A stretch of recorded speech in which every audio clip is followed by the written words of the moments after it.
பெரியசாமிக்கு எதிரான சொத்து குவிப்பு வழக்கில் இடைக்கால தடை விதிக்க உச்சநீதிமன்றம் மறுப்பு தெரிவித்திருக்கிறது. இது தொடர்பான விவரங்களோடு செய்தியாளர் சுசித்ரா இணைகிறார். சுசித்ரா, விவரங்களை பதிவு செய்யலாம்.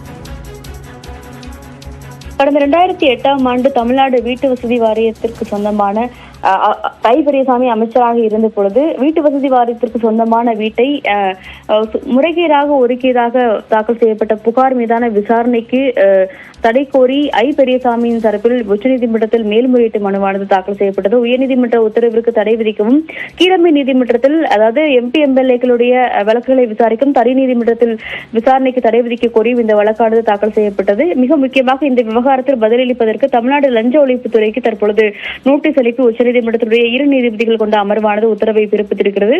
மிக முக்கியமாக இந்த விவகாரத்தில் அதிகாரமற்ற சபாநாயகர் வழங்கிய சாங்ஷன் அடிப்படையில் எவ்வாறு விசாரணையானது தொடங்கப்பட்டது என்ற ஒரு கேள்விக்கு பதிலளிப்பதற்கான ஒரு உத்தரவை தற்போது உச்சநீதிமன்றமானது பிறப்பித்திருக்கிறது. மேலும் அதே சமயம் சிறப்பு நீதிமன்றத்தில் நடைபெறும் அந்த ஒரு விசாரணைக்கு இடைக்கால தடை விதிக்க மறுப்பு தெரிவித்ததோடு அவர் மீதான சொத்து குவிப்பு வழக்கு விசாரணைக்கு தடை விதிக்க வேண்டும் என்றால் அந்த கோரிக்கையை அவர்கள் கீழமை நீதிமன்றத்திலேயே முன்வைக்க வேண்டும் என்ற ஒரு அனுமதியானது வழங்கி தற்பொழுது வழக்கினுடைய விசாரணையை 2 வாரத்திற்கு உச்சநீதிமன்றமானது ஒத்திவைத்திருக்கிறது.